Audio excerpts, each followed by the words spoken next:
Hello everyone and welcome back to my channel. Welcome if you're new. My name is Amy and I am sharing my family's journey to financial freedom on this channel. I just became debt-free in December of 2021. So now we are working on our next goal, which is to fully fund our emergency fund. So our goal is $20,000 and I will be sharing weekly on Debt Free Friday until we get this refilled up to $20,000. I'm so excited. I'm really hoping we will be able to meet this goal by May and then we'll be moving on to our other financial goals. I will link my 2022 goals video if you're curious what we will be working on after this. But I share every single week our progress towards our goals. We do make contributions to our goals every single week because it definitely helps us stay on track and it helps me to stay motivated for these goals, to work on them every single week. And I also share our side hustle income every single week as well because we do send all of our side hustle income to our financial goals. So right now that is our emergency fund. So I just posted right before I started filming this video on Instagram about just being in a funk this month. And I got so many messages already that you guys are feeling me and like January is just not going super great. So if you are having a really rough month, I'm so sorry. I totally feel you. I feel like this month has just been crazy. I don't know if it's because I am very pregnant. I'm 37 weeks pregnant. I am having a baby in about 2 weeks. And so I don't know if that is like what's going on, but I have been super stressed out. And this month has just not been going my way. So if that is the case for you, I am so sorry. I am in this with you.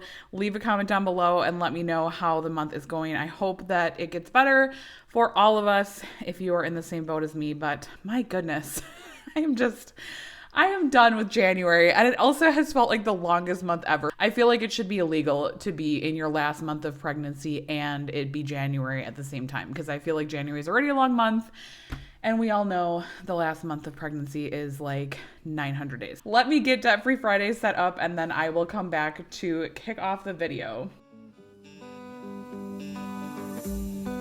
They keep on telling lies. That is how we stay alive.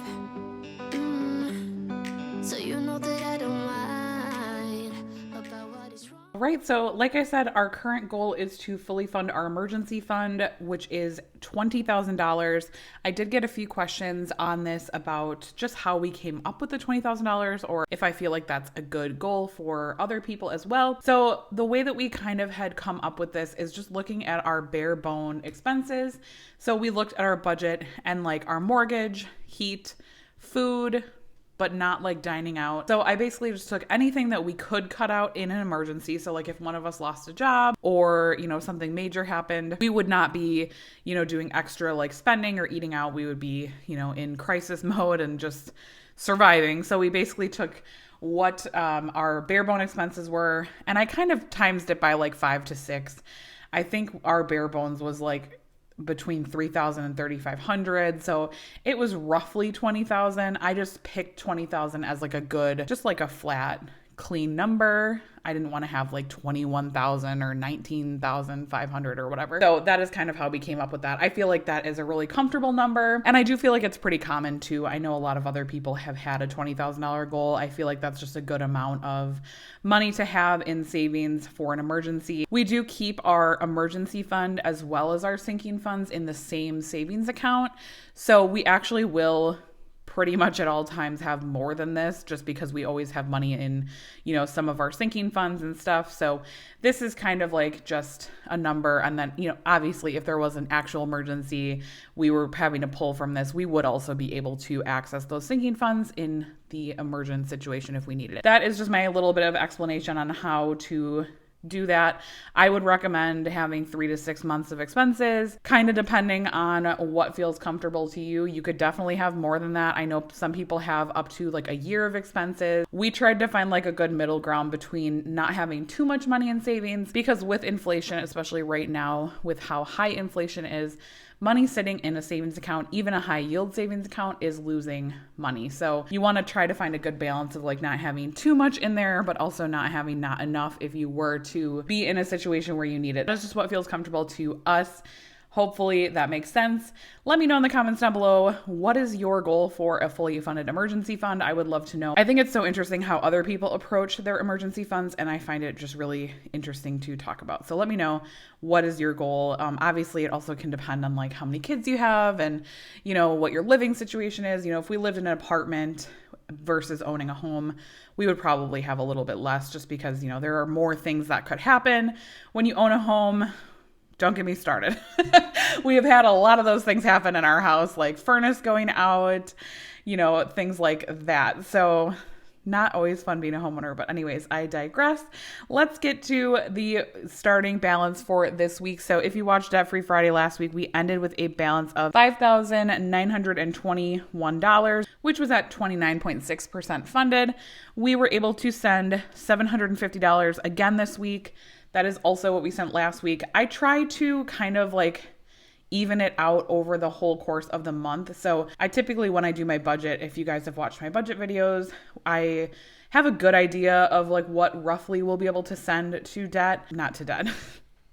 I'm so used to saying into debt, what we are able to send to our financial goals, I should say now. And so I have a pretty good idea. So then I just typically divide it by the number of Fridays, and it ends up being roughly the same amount. That's just kind of how I approach it.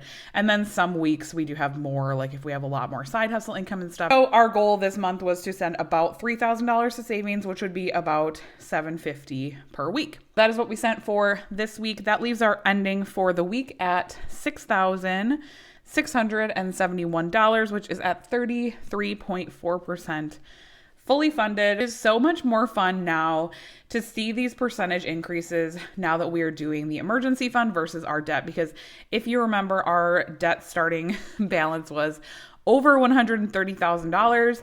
So those percentages, you know, were hard to come by, okay? Like it was not jumping up multiple percentages every single week. So it's more fun to me now to see these percentages moving a lot quicker, and just, it's going so much faster now that we are only working with, you know, a $20,000 goal versus over a six-figure goal. I'm super happy with that. I'm hoping we will be around 8,000. Again, if we are able to send 3,000, that would be like roughly 8,500 for the ending balance, which is really exciting and feels really, really close to that $20,000 goal. So that leaves us with a left to save amount of $13,329. Let's talk about side hustle income for this week. So it is very similar to our side hustle income from last week.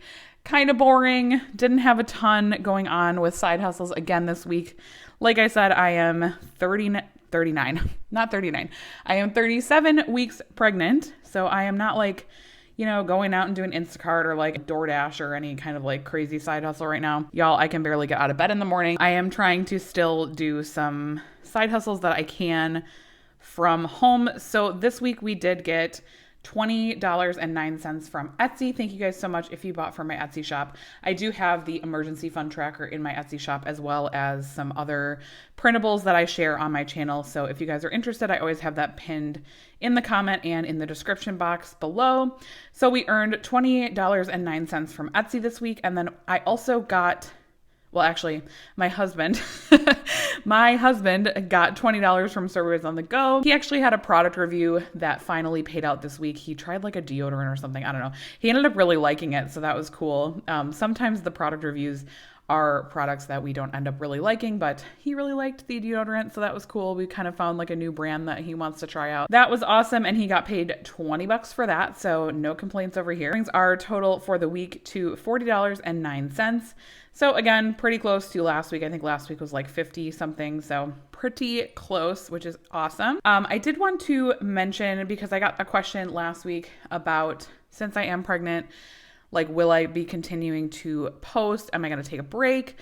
I honestly don't know, you guys. It kind of depends on how I'm feeling. I am having a repeat C-section on the 27th, as long as I make it that far. I have not actually made it ever to my scheduled date. With my son, I had him at 36 weeks, and with my daughter, I had her at 38. So we will see if I make it to the 27th. I'm really hoping I do, because I am like super swamped at work.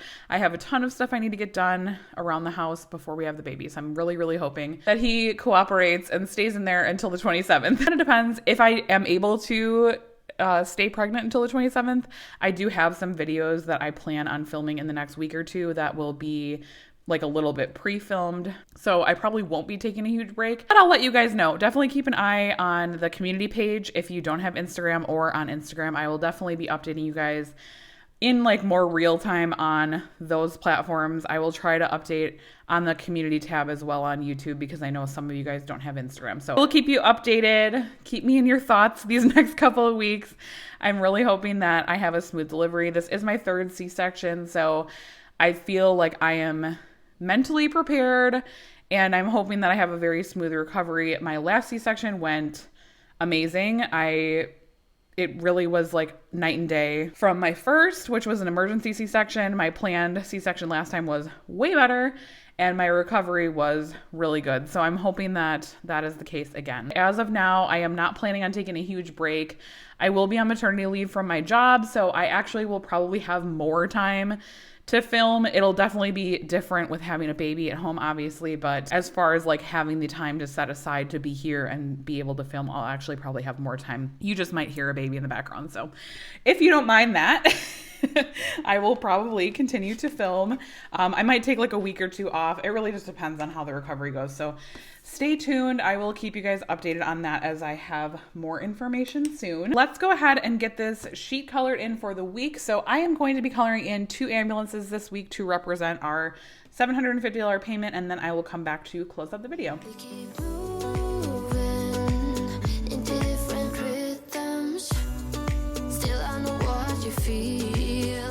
We keep moving in different rhythms. Two different minds telling lies.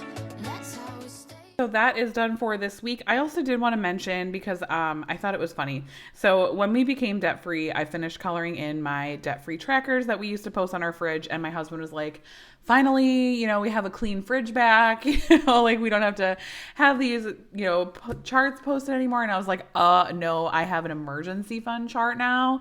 So this will be posted on our fridge. I just thought it was so funny because he was like, are you serious? And I was like, yes, there will pretty much probably always be a tracker on our fridge now. But I thought it was interesting because after that, after last week when I had finally started filling this one out and I put it back on our fridge, my 7-year-old came up to me and he was like, Mom, what is that? And I thought it was interesting because it just gives me a touch point with my son, and he's 7, so he's still pretty young, but I do try to have these conversations with him. And I just wanted to share that because I think that, it could be like looked at as kind of weird to like have this on your fridge or like have this like open, in your house. And like, cause I feel like money is such a taboo topic, and, it's kind of weird for like people to see this and stuff. But that is why I keep these in the open though, because I feel like it gave me such a good opportunity to talk to him. And I just explained it as what it is. I mean, I said, we paid off our debt, which he knew about, like in an age appropriate way, of course. Like he didn't know like the details of our finances or anything like that. But like we talked about, like, I went to school, I got a master's degree. It was very expensive and I had to pay for it. And that was what the, debt-free chart was before. And we were working on paying it off, and we talked about goal setting and working towards goals. And then we got to have that talk again with this. And he asked what this was. And I said, well, it's important to have savings, in case an emergency were to happen and blah, blah, blah. And it just gave us a good touch point. So I just wanted to share that because I know a lot of you guys have younger kids as well, probably younger kids than me even. And I think it's just an interesting opportunity. And just, it really did, I feel like, was a pivotal moment in his life where he learned important things about money. And I read an article lately. I'll see if I can try and find it. And if I can find it, I'll link it in the comments down below. The gist of it was that your mindset on money is set by the time you're like, before you're like 10 years old. So I thought that was really interesting because I look back on my own childhood and I do feel like that's probably true, that I had a lot of the both healthy and unhealthy mindset about money at that age. Anyways, just wanted to share that because I thought it was an interesting tidbit of information. I know it can be a hard topic to approach with kids, and if you guys want a whole dedicated video on that, let me know. I'm obviously in no way an expert. My oldest is only 7, but I feel like my husband and I have intentionally tried to just have him have a healthier mindset about money and just talk about money openly. That is something that I did not grow up doing. And so I think it was something that was important to me as I became an adult and a parent, is to have an open relationship with my kids and talk about the things that are like taboo. Just wanted to mention that because I think it's important, and I know a lot of you guys have kids, and let me know if you want a video on that. I could probably talk about it a lot more, and I will not bore you on this Friday with more chatting about that, but I hope you guys have an awesome weekend. I actually do have a bonus video going up on Sunday if you're watching this real time, so you will see me again on Sunday, and I will talk to you guys in my next video. Bye, guys.